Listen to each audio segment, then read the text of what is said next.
mira, por favor, quiero que lo digan todos, cuando les toque, todas, cuando les toque, quiero que lo digan de la manera más racional posible. Eliminen todo tipo de afecto y emoción. Ya, por favor, cuando quieran. ¿Por qué los medios son tan sensacionalistas? Yo creo que son sensacionalistas para imponer miedo como control de masas, porque la emoción y el voyerismo vende.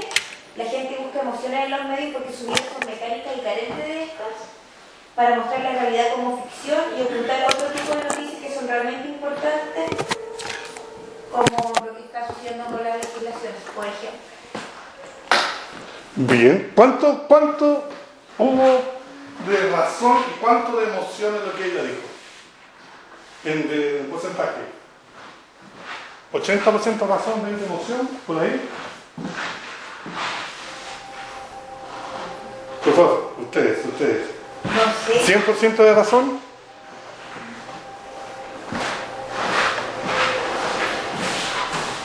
Vamos. ¿Fue racional, yo creo? ¿Todo racional? ¿100% razón? Yo creo que igual aquí me mueve como el sentimiento. Yo creo que fue un 70. 70 razón, 30 emoción. Tenemos súper buen.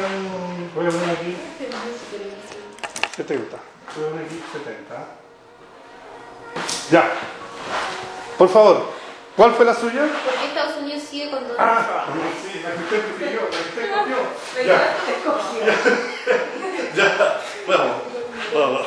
Súper bien. Bueno, el pueblo de Estados Unidos sigue con Donald Trump y elige a Donald Trump por una inconformidad con las políticas de la oposición y además por una necesidad de medidas efectivas contra la ola de inmigrantes existente en el país del norte. Por lo tanto, los habitantes consideraron que Donald Trump era quien tenía como las políticas más claras y que podían dar mejores resultados con el tema de la inmigración. Además, Estados Unidos ha tenido siempre un poderío impresionante sobre el mundo y por lo tanto, y en estas últimas décadas, especialmente a partir después del atentado a las Torres Gemelas, este poderío ha sido un poco cuestionado. Entonces existe un miedo de la población de perder este poder y hay esta percepción de grandeza y superioridad que tienen con respecto al resto del mundo. Ya, ¿qué dicen? Muchas gracias. ¿Cuánto hubo razón, cuánto emoción en su análisis? De repente pasó a la pasión por un momento, ¿se dan cuenta, no? Sí. Los dos, ya. Estamos midiendo solo la razón. ¿Cuánto de razón? ¿Cuánto le damos la razón? No. 60, 70, 80. 60. 60. Ya, 60. Ella, la oscura razón. Ya, por favor. Que doña Victoria. La prueba específica. ¿Por qué las personas se encierran? Encierro, claro. Sí. Bueno, yo dividiría esto como en dos, súper general, en dos tipos de personas. Ya. Una, las que se encierran porque buscan el silencio o porque disfrutan de su soledad. Bueno, Y el otro tipo de personas que ya tiene que ver con algo más patológico, y es porque no quieren enfrentar sus problemas con su propia vida. Si una persona se encierra es porque no quiere que la vean, porque no está a gusto consigo misma y no se quiere. ya. ¿Qué dicen? ¿Cuánto le damos de porcentaje de razón y cuánto de pasión? No, yo daría como el 100. O el 90 al menos de racional. Yo también digo lo mismo, 90 Es una razón. clasificación. Entonces, Sí, yo también digo. Es que además en el tono fue casi puro. Sí, ¿eh? Le voy a poner 90. Por contra. Victoria 90, 200. Estamos este es como el té de Rocha. No, muy bien, ya. Y, doña María, por favor. Estamos esperando con devoción su. No sé, yo creo que puede ser que haya aumentado la depresión en personas también jóvenes.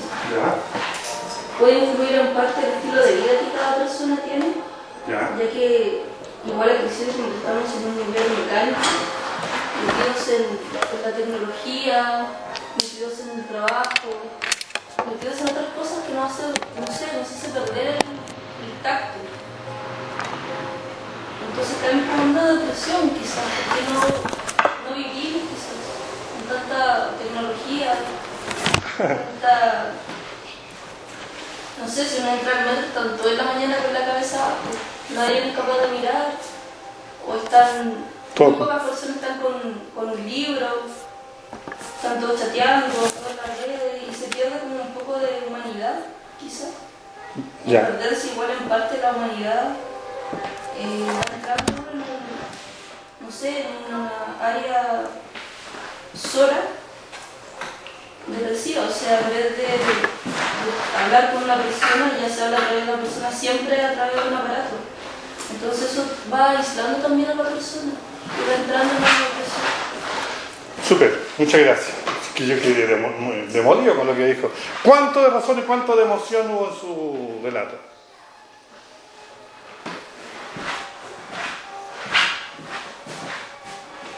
Yo diría que 60 o 60 razón, 50-50.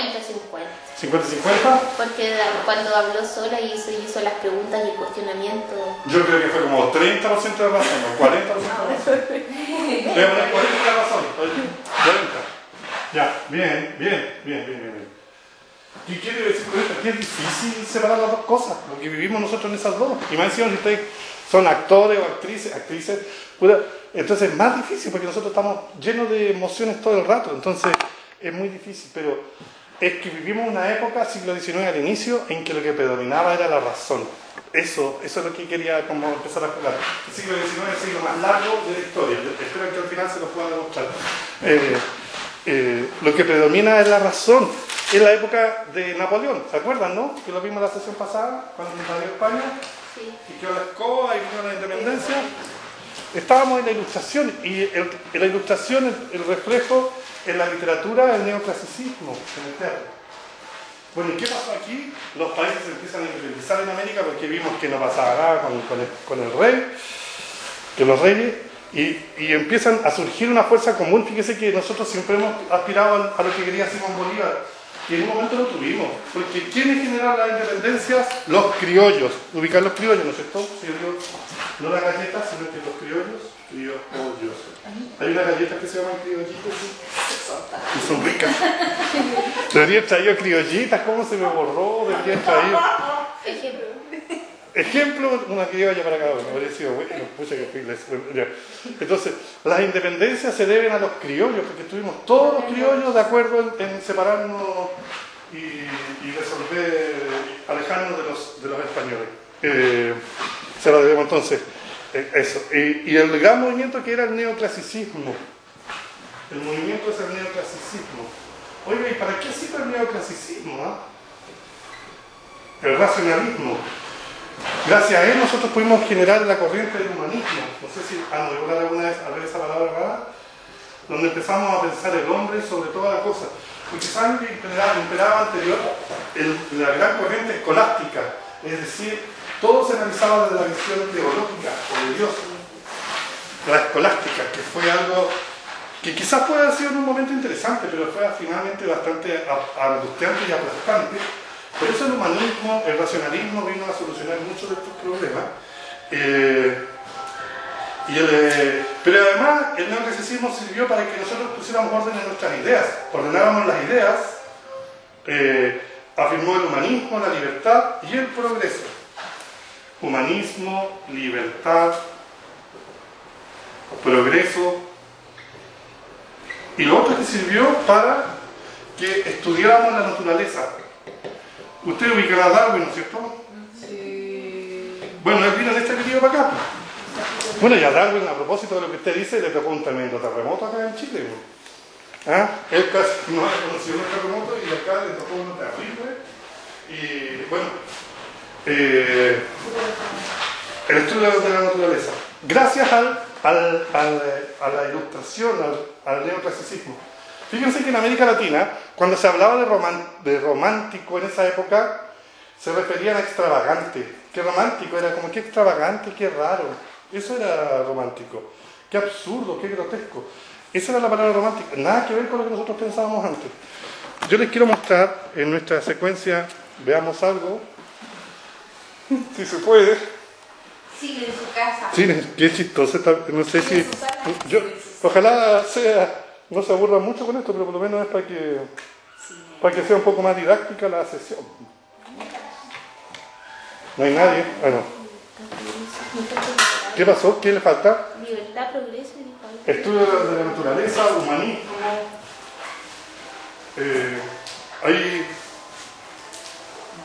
Bueno, voy a revisar mis documentos y se los digo al chico. Quiero mostrarles un pasaje de una obra que no es neoclásica, pero que sin embargo es del segundo movimiento romántico, pero que está pensado como en la época de Lope de Vega, con Fuenteovejuna. O cuando ustedes la escuchen van a ver que es como si estuviésemos viendo a Romeo y Julieta. Este es un ensayo que se hizo, una obra grabada que se hizo en una casa donde los actores leen. Pero me interesa, porque está muy bien hecho este trabajo, que la vean. Dura 1 minuto 15 segundos realmente. Una gota, qué chistoso.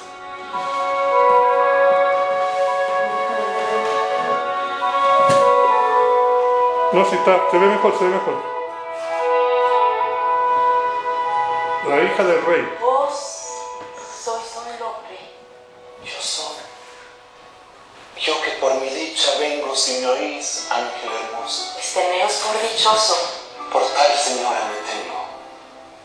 Y no sé si ahora que alcanza mi alma gracia tan cumplida es realidad o es mentira ilusión de mi esperanza. Que tantas veces os vi creación de mi martirio, que tal parece un delirio, un sueño veros ahí. Graves motivos tendré apareciendo liviana si os abro por la ventana. No es amor. ¿Amor? No a fe. Es más que amor el temor de perder. Afán siniestro. ¿Perder vuestro amor? El vuestro. Que bien sé guardar mi amor. Estando guardado así, yo solo ante vos me fío. Pues si amor guardáis es mío que el vuestro lo guardo aquí. ¡Micaela! Julieta. Y puesto que os fío a vos y vos a mí me fiáis, Micaela, no temáis por ninguno de los dos. ¡Micaela! ¡Niña! ¿Dónde estás, Micaela? Es que parta, amor. Vos no podéis comprender cuántos ama el alma mía. ¡Niña! Lo que ni yo no sabía, ni hasta hoy lo llegué a saber. Bueno, es como estar viendo Romeo y Julieta, el diálogo de la escena del balcón. No sé si ustedes se percataron de eso. Pero esta es una... Si quiere puedo prender la luz nomás para que... Por favor, para que... Gracias. Ya, la hija del rey. Este era un rey, bueno, de España, que vino a América, especialmente a México, y la hija se enamora, pero se enamora de dos hombres y no sabe a cuál quiere. Y la obra trata, y obviamente este es el verdadero amor. Ya, pero esta no es de este periodo, pero sí quería que escucháramos, porque esto es para oírlo, que escucháramos un texto más o menos de ese periodo. Ya, entonces, el primer periodo es el periodo de la razón. Ok, pero ya han pasado un tiempo. Segundo periodo, 1825-1860. Ya los países estaban en independencia, con las independencias, ya en general, y ya estaban, existían lo que eran las colonias disgregadas, ya existían los núcleos nacionalistas,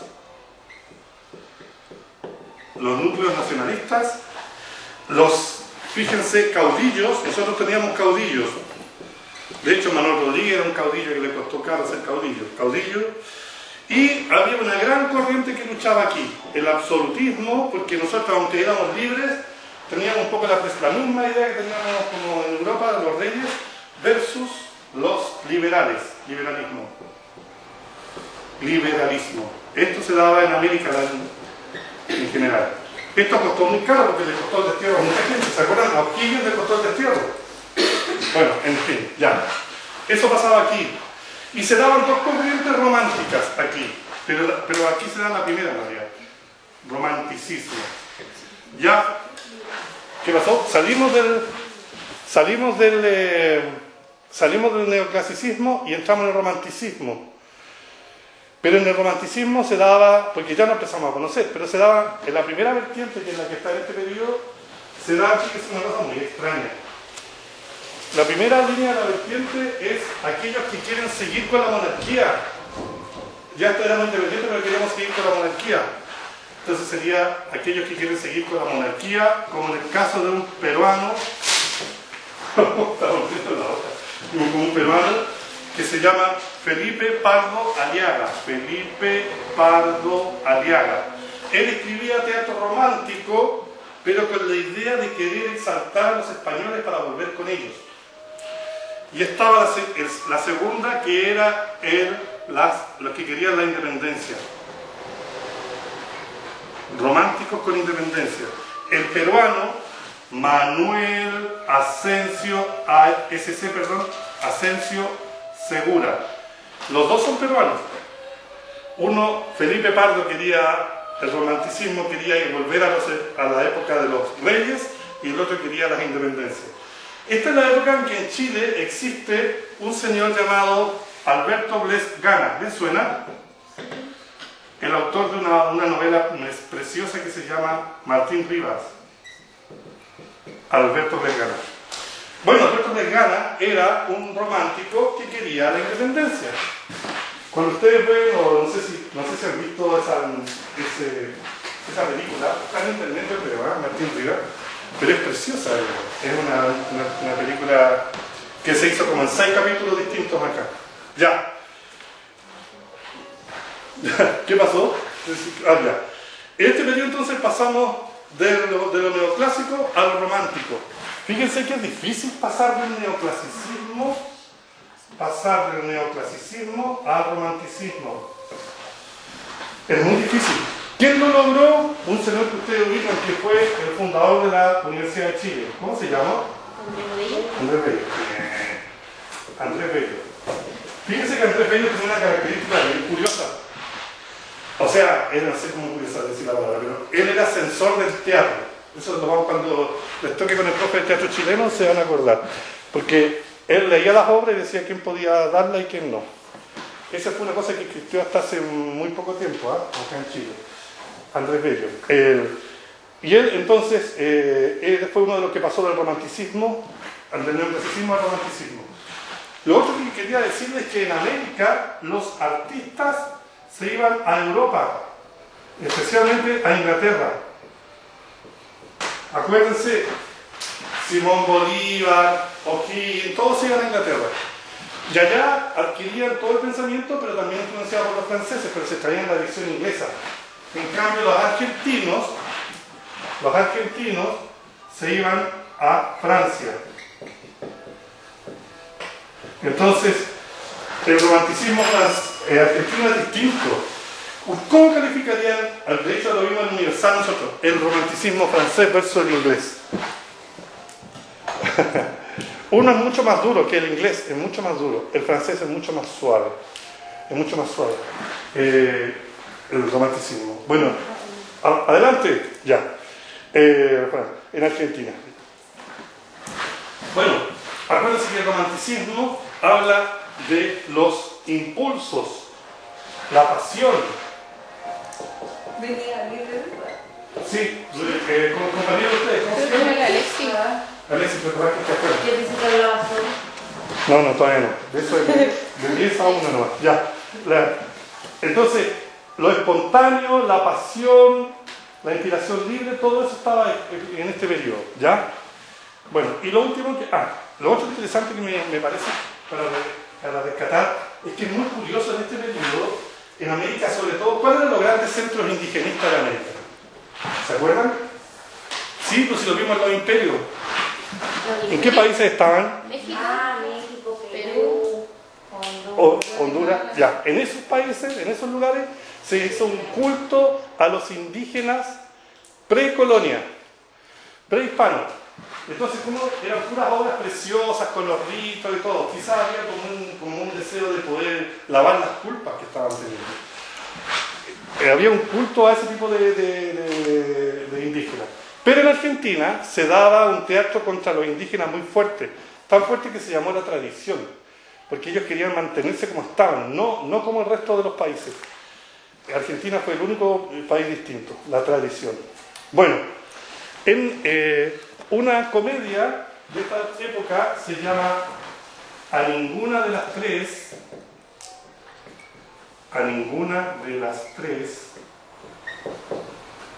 de un autor,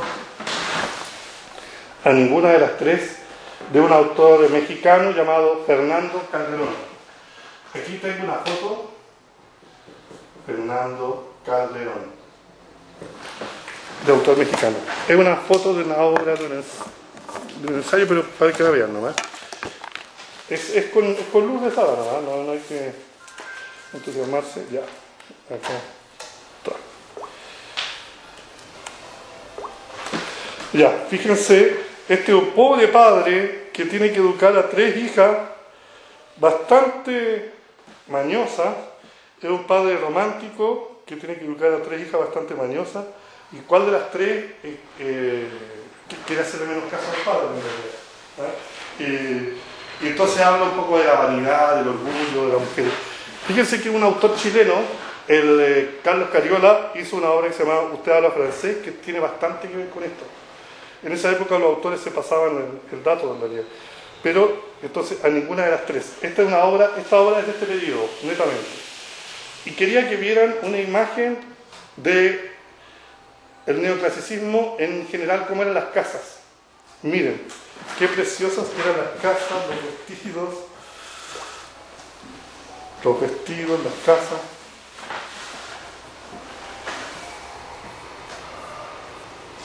Eran verdaderos salones en realidad. ¿Eh? Lampas de lágrimas.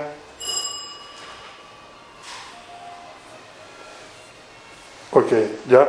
Esto es una casa, obviamente, de alta familia, pero de este periodo. Ya, a ninguna de las 3. Quiero pedirles, porfa, que en la otra parte de la hoja me hagan el mismo análisis, pero de la manera más pasional posible. Eliminen todo lo racional. El mismo análisis. El mismo análisis, pero ahora desde lo pasional. Eliminen todo lo racional, por favor.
Estamos, ¿no es cierto? Súper.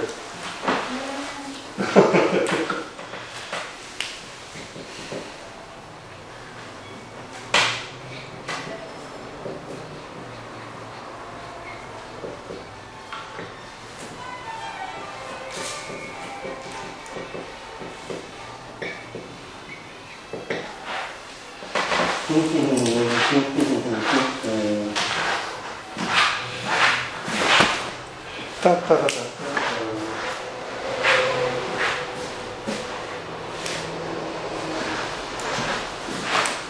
Teatro. Ya, ¿quién lo tiene? Porfa, para avanzar. ¿Alguien? ¿Alguien? ¿Bueno? ¿Ya? Vamos. Ya, ¿por qué Estados Unidos sigue con Donald Trump? Ya. Ahora, por favor, nada de reflexión. Ya. Una pasión. Vamos. Pues, el imperialismo se ha adueñado del mundo, compañeros. Ellos quieren a Trump porque no hacen más que pensar en sí mismos. Creen que somos inferiores, seres que no merecemos vivir dignamente. Ellos quieren que el miedo se imponga. Quieren al tío Sam de vuelta, aplastando a todo aquel que no piense como ellos o a quien se atreva a cuestionar. Ya. Muchas gracias, muchas gracias. ¿Qué dicen ustedes? ¿Cómo andamos en el porcentaje? ¿Cómo anda la pasión ahora y cuánto la razón? 100% real, no está ahí. ¿Hubo algo de razón ahí o no?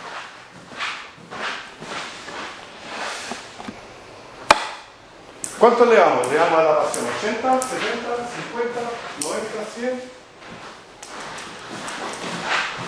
Vamos, compañeros.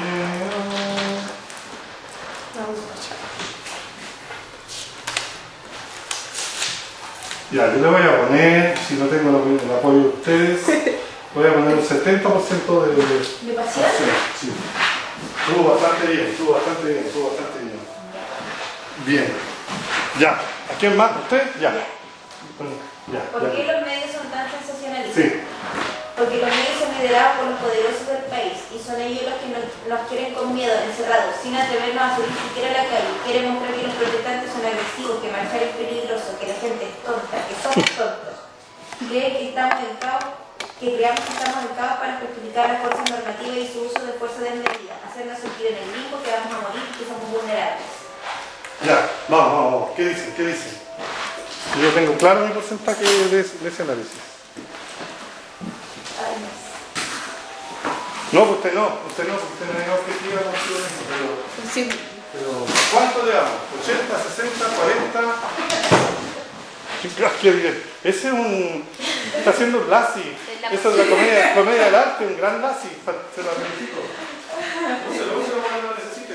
Ya, ¿cuánto le damos? ¿Cuánto le damos? ¿80 pasión? ¿Sí? Ya, yo tengo discrepancias con eso. ¿Qué, doña Victoria está de acuerdo? ¿Le daría más, menos? ¿80 también? Bueno. ¿Cuánto le daría usted? Yo le daría 60, pero se lo voy a decir después, porque para no dar una pista al resto. Ya. Porque no voy a dar pista al resto. Ya, quedan dos. Sí, Victoria, por favor. ¿Por qué las personas se encierran? Eso. Por diversas razones. Para deleitarse consigo mismo, para descubrir los sonidos de la naturaleza. También para evitar mirarse al espejo y confirmar su desdicha. Porque necesitan amor, pero no saben cómo conseguirlo. Caminan toda la vida, toda su vida en una búsqueda profunda de lo que siempre estuvo frente a sus ojos.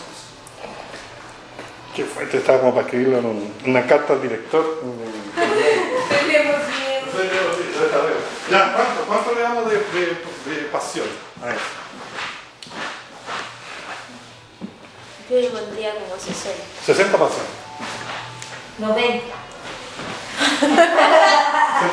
70, yo voy a poner 70.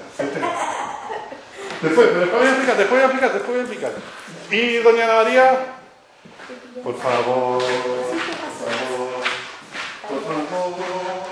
Y la Alexi no me venía. No, sí vino, pero no quiso entrar, no sé, pero si cuando empecemos la prueba no va a ser el chat, la prueba incluye el suplicio de la clase. Ya, vamos. La queremos. Vamos. Tiene que me quedan 3 periodos. A ti te responde que me desesperas. Ya. No sé.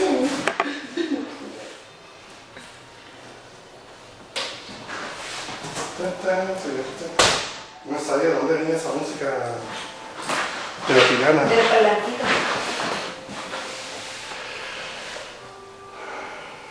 Querida viejita Pascual. Yo por mí te estoy problemas. A mí me desespera eso de mi estudiante. Los insulto, parece. ¿Qué asignatura le hace usted, estimada? Igual. Ah, sí, ya, vamos. No sé, cada vez estamos desconectados con nosotros mismos, con los demás, en un sistema que nos aleja, que nos provoca miedo del otro. No sé. Está bien. ¿Qué dicen? ¿Cuánto le damos de pasión y cuánto de razón?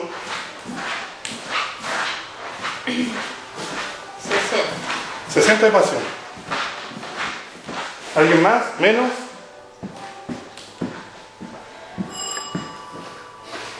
Yo le voy a dar un 90 de pasión a ella. Yo no lo veo, no me pasa nada. ¿Saben lo que pasa? Es que ustedes trataron de explicarme las cosas. Ella nunca trató de explicarme, no podía, era tan terrible que sacaba el botón. ¿Qué sufrió? Y todo lo que es pasión, que te dije antes de momento, libertad, pasión, tendría que haber sido un brainstorm, lluvia, sí, no, tormenta, cielo, la angustia, eso es, mueran los yankees, eso es lo que tenía que hacer, ¿se entiende? ¿Ok? Eso, ¿se entiende o no? Sí. Cuando lo tratamos de explicar, lo volvemos racional. No hay que tratar de explicar. En este periodo no explicar, por eso las culturas eran tan raras. Ok, ya estamos en plena época. Fíjense, 1860, ya estamos, los países generan sus propios inicios de constituciones, porque todavía no hayan como tales, pero ya hay pequeños logros organizativos en América Latina. Estamos próximos a las grandes prosperidades, pero todavía no en América Latina. Y será el segundo movimiento romántico. ¿Se acuerdan que le dije? El primero era el que incluso decían, pucha, queremos ser monarca o queremos la independencia. Ahora no, ya somos intelectuales, pensamos.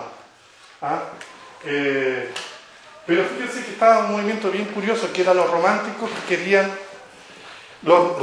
que habían sido exiliados y estando afuera, tenían la nostalgia de volver a casa. Algunos hasta en el extranjero, viajado fuera de nuestro país. ¿Sí? ¿No les pasa cuando están fuera y pasa alguna fecha importante como que a uno le da como una cosa de chilenidad, una cosa rara? Pasar el 18 fuera es espantoso. Eso. Entonces, estos que estaban afuera tenían unas ganas de volver y cuando... Entonces, todo el teatro era como en la nostalgia de querer volver a nuestra casa. Es como el tema del vuelvo... ¿Qué pasa el grupo? Me la tengo preparada. Sube la media producción de la clase. Pero en fin. Y ahora me con tu parlantito. No, es para el charango, para amplificar el charango. En fin. ¿Ya? Disculpe, allí en el cuadrito te dice intelectual. ¿Qué dice arriba? Segunda generación romántica. Segunda generación romántica. Entonces, la emoción del hogar, o sea, luego de volver del destierro de las guerras civiles, los que pudieron volver, pues acuérdense que hay muchos que no pudieron volver, muchos murieron fuera del exilio, pero en esta época. Pero cuando volvían, sus obras tenían que ver un poco con eso. Y aquí en este periodo se da esta evolución que es muy interesante. Se da la evolución del romanticismo, del costumbrismo, porque el costumbrismo no es más que el romanticismo, porque los costumbrismos, cuando nosotros vemos obras de ahora del 18, vemos obras llenas de tradiciones, cantos, cuecas, es como amar lo que nosotros hacemos. Es demasiado, es como mucho. Por eso el costumbrismo no es una obra así como de guasa, no, es una obra muy romántica porque es llena de pasión por lo que nosotros tenemos. Costumbrismo. Saltaremos al realismo y finalmente al naturalismo. Ahí estamos. Grandes obras, bueno, voy a mencionar a dos chilenos. Daniel Barroclés, Como en Santiago, que es una obra preciosa. ¿Eso es costumbrismo? ¿Eso es costumbrismo? Sí, costumbrismo, pero por donde se lo vea. Y Daniel Caldera, El Tribunal del Honor. Ese es romanticismo. Daniel Caldera, El Tribunal del Honor. Yo le hice clase a la nieta de Daniel Caldera, en su época tendría 80 años la señora, pero ella rayaba como que fuera su papá, un Daniel Caldera, y el tipo fue un genio, Daniel Caldera. Y ustedes escucharon o vieron la secuencia de La hija del rey. ¿Se acuerdan de esta que escuchamos, de los chiquillos, los enamorados que se hablaban? Sí. Ese, José Peón Contreras, mexicano, La hija del rey. Es una obra netamente de este periodo. Es una obra romántica, pero intelectual. Ella está en la duda. ¿Qué hago? ¿No quiero? ¿No? Viene la madre, pero era la nodriza. ¿Se acuerdan de Romeo y Julieta? Julieta. No sé si han visto la escena del balcón. En fin, ¿para qué le voy a seguir? Pero es eso, es como volver a ese periodo. Ya, estamos acercándonos al final. 1880, 1895. Ya, fíjense que este es el periodo increíble. Aquí sí que hay plata. Aquí sí que hay plata en América. Hay mucha plata. ¿Qué pasaba en América? Por ejemplo, en el lado de Chile, Perú, estaban el salitre, pero antes el guano, ¿cierto? Teníamos tanta plata que en Chile... ¿Antes qué dijo? ¿Ah? ¿Antes qué? El guano. El guano. Antes que el salitre fue el guano. Eso es lo que ¿El guano la caca? Sí, como fertilizante. Sí. Así que no la botes. No, pero en fin. Ya. Entonces, por favor, ya. Entonces, aquí estamos con las fuerzas económicas. Aquí hay muchas fuerzas económicas, aquí hay prosperidad. Aquí hay prosperidad. Está el desarrollo técnico y están las oligarquías. ¿Qué es lo que es la oligarquía? Los gobiernos oligárquicos de pocos. ¿Y quiénes eran los pocos? Los que tenían plata. Tenemos tanta plata que en Chile, acuérdense, había un presidente llamado José Manuel Balmaceda. Tanta plata. Había tanta plata en Chile que él dijo, ya, gastémosla. Hizo el viaducto de Malleco, hizo la Quinta Normal, mucha. Tanta plata que en un momento el gobierno del Congreso dijo, dejemos de gastar plata y guardemos. No, tenemos que producir, si no jamás vamos a tener esta posibilidad. Le negaron disponer de plata, cerró el Congreso, la Cámara de Diputados, se subleva la Fuerza Armada en Chile, en 1891. Y él ¿qué hace? Como ve que no tiene control, va a la embajada de Argentina, escribe una carta y se pega un tiro. Pero era un periodo... Isidora Aguirre tiene una obra preciosa. Sí. Bueno, mucha plata. Ahora, este periodo es que, fíjense, si alguien vio a Martín Díaz o lo conoce, es el periodo en que nosotros en América le rendimos culto a todos los franceses. Culto a los franceses. Ese personaje de Agustín, creo que habla como francés. Es que es maravilloso ese. Sí, Lorca. José Lorca, Pepe Lorca, exacto. Creo que era Pepe Lorca, sí, es maravilloso, sí. Todos los franceses. Y además es una cosa muy entre dramática, chistosa, que los románticos que habían estado en España, en Europa, para poder liberar a Chile, cuando ellos llegan pensaban que en América, íbamos a estar todos como un poco menos que en la miseria, y estábamos todos los países bastante prosperidad. Entonces ya se dieron cuenta que no podían ser líderes caudillos políticos, no. Así que volvieron a la literatura, nada de liderar la independencia. Aquí en Chile ya nadie los necesitaba como líderes políticos, pero entonces ellos se dedicaron a la literatura como tal. Y en este periodo ocurre un fenómeno muy extraño en realidad, que es que los artistas, los literatos por ejemplo, empiezan a abordar otros géneros. Por ejemplo, los filósofos se ponen poetas, los poetas novelistas, los novelistas comediógrafos, los comediógrafos escriben en la prensa. Es una cosa increíble. Se ponen a experimentar otros géneros. Y aquí va a surgir un señor argentino llamado Eduardo Gutiérrez, que es el autor de la primera idea Él es un argentino que escribió en 10 años 30 novelas. Yo sé que ahora suena raro porque ahí Isabel Allende escribe novelas como loco, pero en esa época escribir 30 novelas en 10 años era mucho en realidad. Y la obra más conocida de él se llamó Juan Moreira. Que es la que vamos a leer la próxima semana. Juan Moreira es una obra espectacular. Este es un hecho basado, la escribió en 1879, basado en un hecho que ocurrió en 1870 real. La historia de un político que contrataba a un caudillo para eliminar a sus adversarios. Cualquier parecido que ocurre hoy en día con las barras bravas y cosas así, ¿no? Pura casualidad. Ya, Juan Moreira. fue un éxito de novela, lectura. Le pidió un grupo de artistas circenses que si podía hacer una versión pantominesca, adaptada un poco al teatro, pero es como que no le quedó tan buena. Hasta que llegó un señor llamado José Podestá. ¿Qué pasa? ¿Lo que se ríe? José Podestá, cuando llegó con José Podestá, que era un dramaturgo fantástico, José la adaptó al teatro e hizo esta famosa obra. Esta es la obra gauchesca más importante de América Latina. De hecho, es de las obras, por ejemplo, A la diestra de Dios Padre, que es la obra que tenemos para hoy día, y Juan Moreira, son las obras que son conocidas en América Latina. Así que ustedes deben poder codearse con cualquiera si conocen esas dos obras. José Podestá. Y fue un éxito total esta obra. Fíjense que él se basó, es una época en que en América se empiezan a exaltar estos caudillos, porque antes solo se hablaba de los ricos, de la gente con plata, pero ahora se empieza a hablar de la gente humilde. En Chile tenemos a nuestro querido Joaquín Murieta. ¿Han oído hablar alguna vez de Joaquín Murieta? Sí. Joaquín Murieta. Joaquín Murieta, qué bueno. Fue una obra tan interesante que Pablo Neruda escribió Fulgor y muerte de Joaquín Murieta. Es un bandido que se va a Estados Unidos en la época del oro y allá lo hacen pillo, es terrible y se tiene que desquitar y termina matando gente y termina hablando su cabeza porque es degollado, asesinado.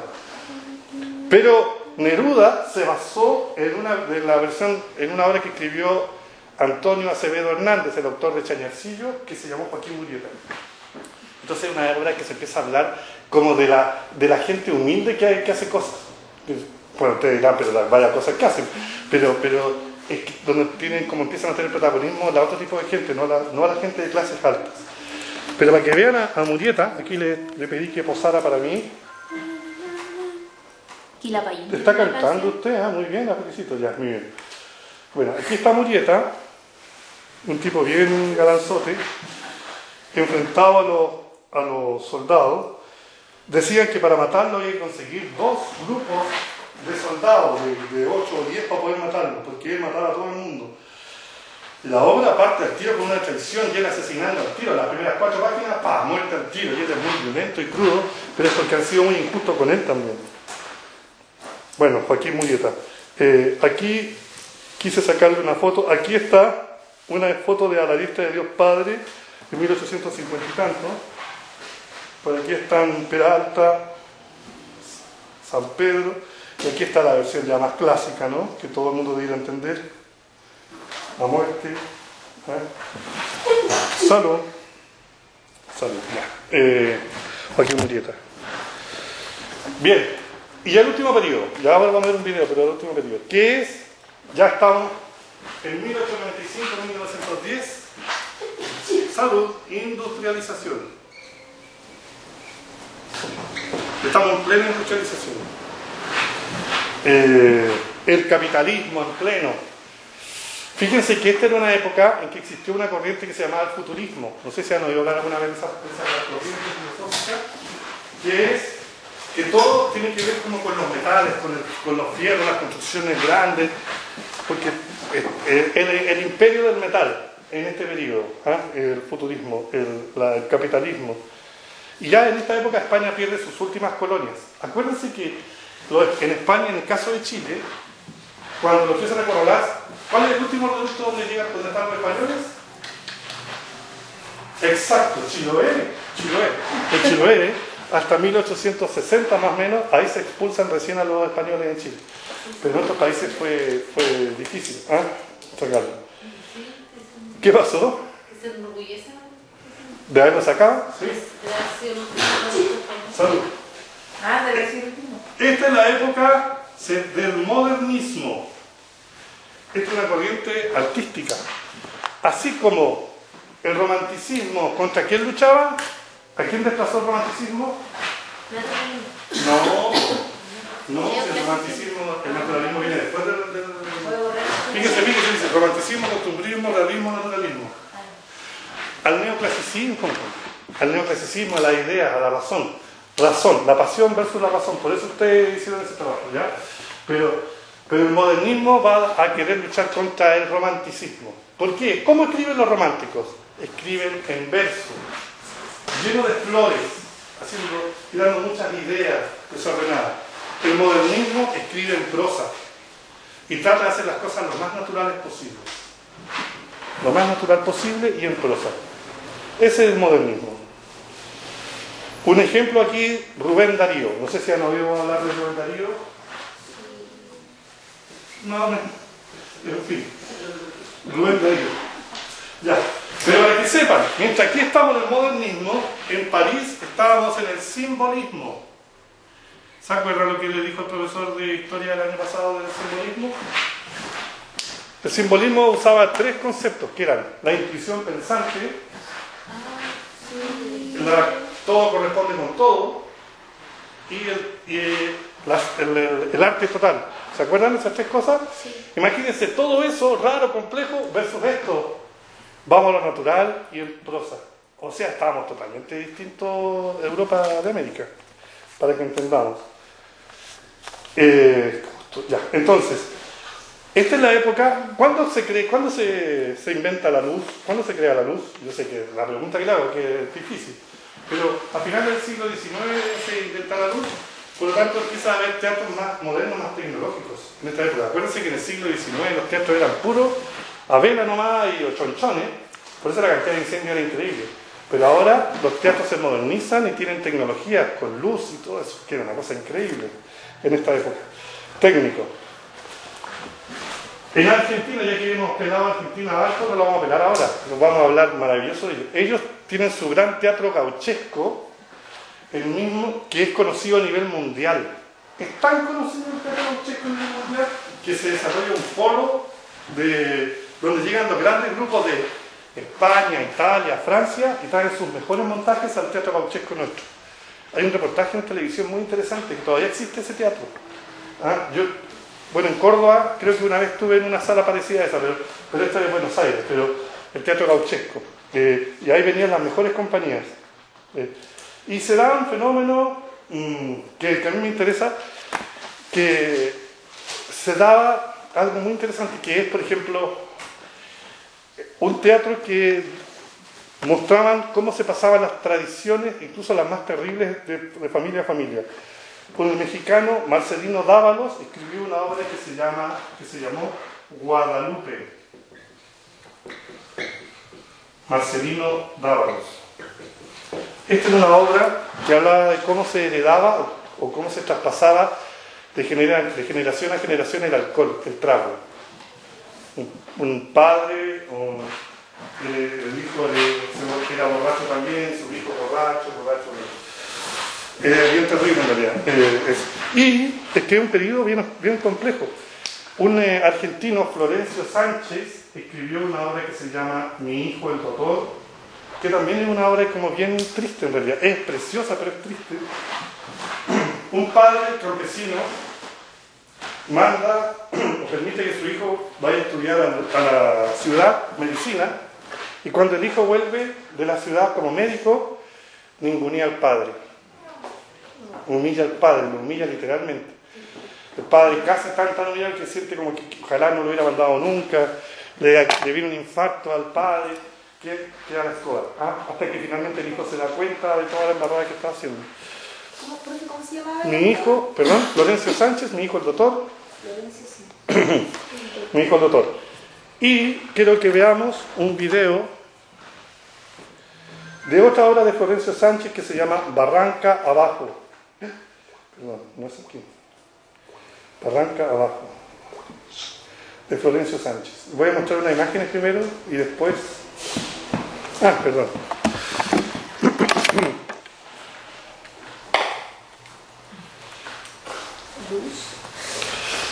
Por favor, perdón que era por esto. Soy de pasajero. Estoy pensando ya que voy a dedicarme a... Veamos primero, después que...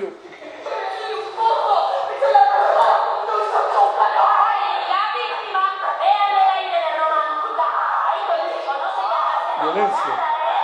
A ella la violan, la dejan.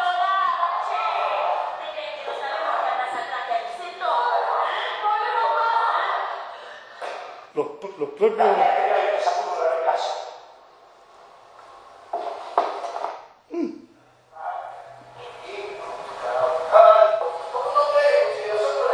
Este es el padre.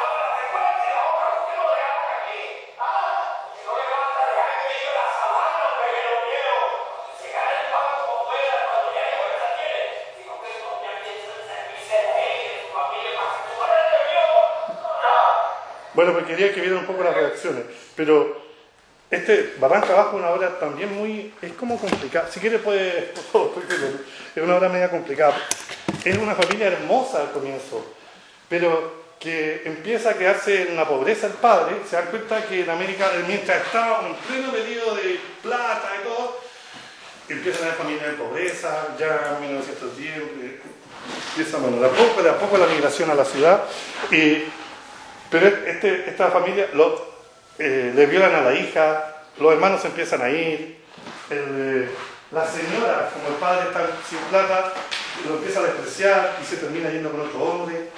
Y la obra es muy curiosa porque cuando parte se ve una silla, como esa que estaba ahí, y el padre jugando con una cuerda. Y a medida que va pasando, hasta la cama se la lleva, a medida que va pasando el tiempo, al final el padre se queda solo, pone la cuerda en una viga y se ahorca. Y ¿Juega toda la escena con toda la obra? Es un leitmotiv que aparece de vez en cuando. Como las brutas de Rodriguez. Claro, exactamente. Bueno, Rodriguez no puede estar más influenciado que mi amigo con eso en realidad. Entonces, ¿por qué se dice que este es el siglo más largo de la historia? Porque los estudiosos, entre los cuales no me cuento, pero los estudiosos dicen que parte en 1789. ¿Qué ocurrió en el mundo en 1789? La Revolución Francesa. Bien, la Revolución Francesa, y termina en 1914. ¿Qué ocurrió en 1914? El inicio de la Guerra Mundial. Saquen la cuenta. Esto a nivel como de concepto, ideas. En 1789 las grandes ideas de la Ilustración, y aquí el existencialismo rompe todo, todas las ideas que existían. Ya, ¿con qué se quedan? Si es que se quedan con algo, pero que hemos visto. ¿Alguno tiene alguna idea? Sí. ¿Qué cosa? ¿Por qué las personas se encierran? Que se quedan con su idea, con lo que defendieron, nada más. ¡Qué terrible! Algo falló en la clase. Esta es la silla del alumno desconocido, que no puedo ayudar nunca. Ya. ¿Alguien se queda con alguna idea de las que vimos? ¿O con qué idea se queda? Mejor, quedémonos con algo. Pero con una.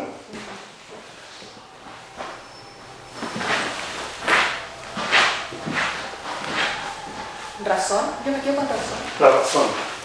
Cuando partimos con la razón. Con la razón o la fuerza.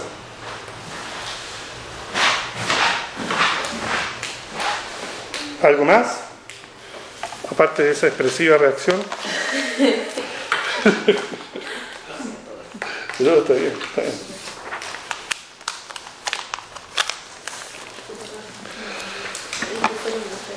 Hay muchas cosas. A mí me gustó esa corriente, me llamó la atención esos románticos que querían volver a la monarquía versus los que querían la independencia. Me sirvió para entender que los procesos son largos, que no necesariamente son... bien, por lógica viene el romanticismo libre. No, hay algunos que todavía quieren volver a ser monárquicos. Eso me llamó la atención a mí. Hay la relación entre el costumbrismo y el romanticismo. También el paso. Sí, para entenderlo.